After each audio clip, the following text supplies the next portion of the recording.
through the highways, till my shadow turns to sun rays.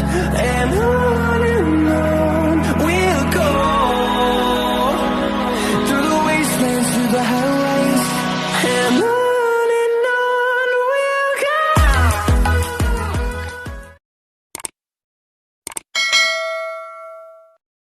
That was started by a newlywed young Scottish couple back in the day. And now that old tree came to be as the wife, she was fallen homesick for her homeland. And the husband knew just what to do. So he planned for a little cutting of a white lady mixed rose, and he gave it to his wife. Well, when he did, it worked. She cheered up and took such good care of that thing that it grew to be the world's largest. That tree covers 8,000 square foot of the canopy, and it blooms a bunch of little white roses every April. And that tree got so big, in fact, it made it into the Guinness Book of World Records, as well as Ripley's, believe it or not. But now on our left, you'll see our Chamber of Commerce, as well as our Visitor Center. Now it's actually Tombstone's first freestanding adobe structure, plus trading on our right. And back in the day, Orleans, that was known as Colonel Hafford. And that's where the Earps met up with Doc Holliday before they went one block to the right to Fremont Street, and then to their left, down to a 15 by 30 foot alleyway, where that gunfight actually took place. But I'll tell you all more about that in a moment. First, I've got to tell you about old-time photos and the Silver Strike Winery we have on our right now. Now, back in the day, that was known as the Can Restaurant. It was owned and operated by a Chinese fella named Quan Ki. It said if you'd got to eat at the Can back in the day, that you would have been served the finest Chinese cuisine that was ever in the Southwest.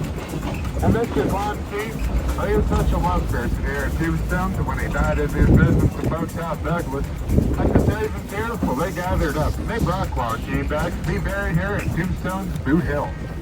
But now on the right, that's OK Corral. That's where some will try to tell you that gunfight happened, but in fact it did not. The only connection it has to that gunfight is when Billy Claiborne ran through to get away from it. But if y'all take a look to our right at the end of the city park, you'll see a telegraph pole over there. And on the other side of the wall from that is where that 15 by 30 foot alleyway stands. And the gunfight itself only took up the first few feet. First known as the gun battle of Fremont Street. He got hit in the leg, Morgan got hit in the shoulder, and Doc Holliday took a grazing wound to the hip. But Wyatt Earp, he walked away from that gunfight without even a single scratch. And now coming up on our left, you'll see a red home. That was the home of China Mary. That means we're officially in Tombstone's Chinatown, folks. And China Mary, she's a member of an ancient Chinese organization named the Tong. She also ran the opium trade and Chinese labor force here in Tombstone. It was said if you were Chinese and you wanted a job in Tombstone back in its day, first you had to go through a ham-pay on China Mary. And then if she got you that job, well then you had to fare off weekly after that in order just to keep it. But out on our right in that RV park, when they were excavating that out, that's where they found two of China Mary's buried opium nests. And all the artifacts they did discover inside, well, they can be seen scattered throughout Tombstone's museums today. And now as we make this turn to our left through this intersection, I'd like y'all to take a look out to our right. And 16 miles out, those are the Dragon Mountains that you'll end up seeing.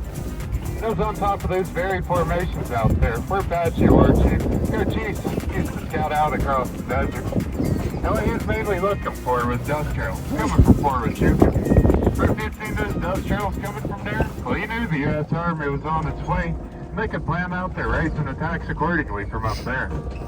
Well, then Cochise's 10 years of war against the United States Army, it was said that they didn't even lose a single warrior, and the Army suffered right around 100 casualties. It was shortly after all that when Cochise had packed up and moved to the Chiricahua Mountains.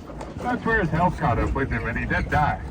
But Geronimo and that whole band of Chiricahua Apache had brought Cochise back to his beloved Dragon Mountains. And they buried him in his strong telegraph pole beneath it. But actually, by the time we make the turn, because of some vehicles, you won't be able to see it. But it's coming up on her right now. And keep that in mind when I tell you about an outlaw from here in Tombstone named John Heath. See, John Heath had took a trip up to Bisbee in 1883, and they found a store they wanted to rob, because there's their season payroll for some of the miners out there. Except for when John Heath went to do it, somebody had recognized him, and he had to call himself off. Only to return here and enlist the help of 5 of his friends, because he knew he could not do it alone. Except for when John Heath and his friends took that trip back up to Bisbee to attempt robbing that store, well, something else had went wrong yet again. A payroll that they were after, well, it had not actually arrived yet. It was still in transit. That made those guys angry enough to start robbing and shooting everybody that was there. And that includes a pregnant young lady, naming that whole mess the Bisbee Massacre. And John Heath, well, he tried to lead that chase posse away from his friends, but he wasn't no good at it. And they caught him less than 2 hours later, and they made him give up his friends. Well, they stood trial on the right in that courthouse, and Nelson swung from that courthouse in Gallup. But not John Heath. You see, since he wasn't part of any of that robbing or killing that took place, his only sentencing was hard labor in Yuma prison. Definitely. Due to that sentencing of only hard labor that John Heath received, the citizens here in Tombstone, as well as the ones up in Bisbee, they felt he did not get what he deserved. So they ended up forming a lynch mob. They come down to that courthouse, overpowered the jailer, busted John Heath out and drug him down to where that telegraph pole stood, and then they hung him by hand. And you see, it took John Heath nearly 20 minutes to die, which gave C.S. Sly more than enough time to get a picture of it. And another person that was in that lynching mob was that very same county coroner, Dr. Goodfellow.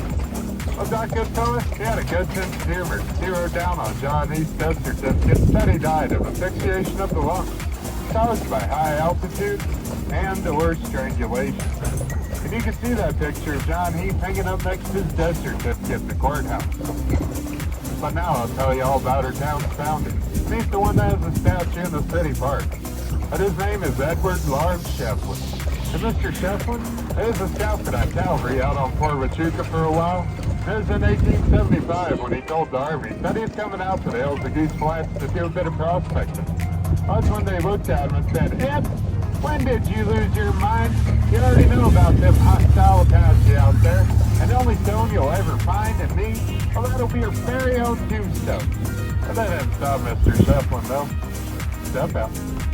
He did fight his first major silver strike in 1876, except he left, but he returned a year later with 2 other people. And that happened to be Mr. Curd and Mr. John Escapole. And they opened up that first mine in 1877, and they named it Tombstone, just to heckle all those naysayers out on Fort Huachuca. And only 2 years after that, 1879, that's when the city itself incorporated the name of that first mine for its very own. And that is how we got our name, Tombstone. And now as we pass this little building on the right, you take a look out there, on the right, you'll see the Tombstone Hills. No said if you'd look upon those hills even in the summertime, the pit have appeared to have been covered in snow, due to all the miners' tents that were covering the hillside. And that'll give you a bit better perspective on how large Tombstone's mining operation actually was back in the day. And now about a block ahead of us and to our right, some of y'all might not be able to see it yet. But that's where you'll find the Good Enough Mine. And that was one of Mr. Shefflin's original mine strikes, and today it is a tour. And if you go there, they'll show you the whole basement of Tombstone, as well as tell you about some of the endeavorments of the miners that were trying to get by back in the day. But also just past that, as we make our turn to the left, on our right, you'll see the Tombstone Engine Company number 1.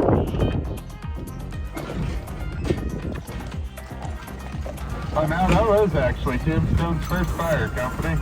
And Tombstone itself, well, it used to be a metropolis, built between 3 and 4 stories high. Since that first fire, that burnt Tombstone right to the ground. And all that the fire company had was a hand-drawn, hand-pumped water pump. And it could only create enough pressure to save the first floors. But after that first fire, Tombstone did rebuild almost instantly. But then that second fire hit and it burned it right back down to the ground. And that's when Tombstone as a city decided it'll never build above 2 stories ever again. But now about a block ahead of us and to our left, you won't be able to see it from here, but that's where you'll see the world's famous Crystal Palace. Now back in the day, that was known as the Golden Eagle Brewery. And if you take a look out top of the second floor as you're walking around town, you'll see one of its windows says Virgil Earp Marshall. And that is actually very true. Now Hollywood, they want you to believe that Wyatt was the marshal, when in fact Wyatt Earp was nothing more than deputy marshal for a short amount of time. Stepping in the building that has direct curtains in it, but that was where the Earp gained control of those Pharaoh tables, and that's also where Marshal Virgil was leaving out of on a December night of 1881 to make his nightly rounds. Well, he was heading toward the Golden Eagle Brewery. when a shot had rang out from the right-hand side of the coach up on that second floor. And that shot, well, it came out with a 10-gauge double-barrel shotgun, and it hit Virgil on his left arm, creating a very serious injury. So when Doc Goodfellow got to take a look at Virgil, he told him that he had bad news, that he was going to have to cut that arm off. Oh, Virgil, he pled with Doc Goodfellow not to cut it, and to do whatever he could to save what was left of that arm. And reluctantly, Doc Goodfellow did end up agreeing.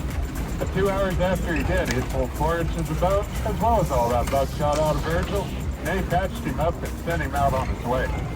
But shortly after that, Virgil had moved out to Colton, California, where he'd become a lawman yet again. He actually died out there at the age of 62. But now coming up on her right, you'll see the Birdcage Theater. That's one of our most original buildings here in Tombstone, and today it was a museum. All the artifacts that you can go inside and see are authentic to Tombstone. That includes the Black Maria. Now that's a horse-drawn hearse that's trimmed in 24-karat gold, and it also has concave glass windows, which is a rare feature for an 1880. But the Birdcage itself, well, it hosted one of the world's longest run of poker games ever, 8 years, 5 months, and 3 days. Now there's $1,000 buy-in to get a seat at that game. That's high for even today's standards. But that still doesn't stop the high rollers of the time from coming from far and wide just to get a seat. And you can actually go inside the Birdcage and see that very same poker table still set up to this day. But also, before the Birdcage was ever even built, that's where the first marshal, Fred White, was shot by Curly Bill Brocious. Now you see, Curly Bill and a bunch of his friends, they were having a good time down there in Chinatown when they decided to come back up Allen Street here. Except they were hooting, hollering, got enough fans fired their guts off in there.